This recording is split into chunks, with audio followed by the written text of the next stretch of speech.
ლოლო, რას აკეთებ? დღეს პური უნდა გამოვაცხო შამპურზე. Თლიანი პროცესი უნდა გაჩვენოთ. ნუ ეხლა ცომს როგორ აკეთებია, ყველა მითის ეს მარილი, ეს შაქარი და დროჟი, წყალი და მე გაჩვენებთ როგორ გავაკეთებ და გამოვაცხო პურს. აი, შამპურებზე.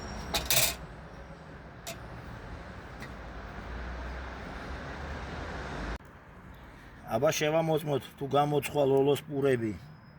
არა, ჯერ ცოტა ადრეა.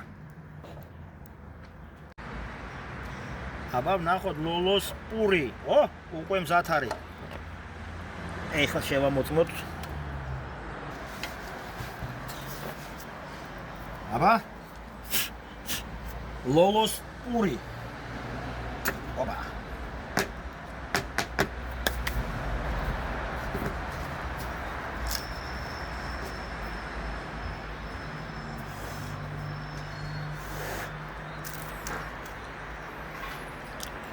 პური შამპურზე.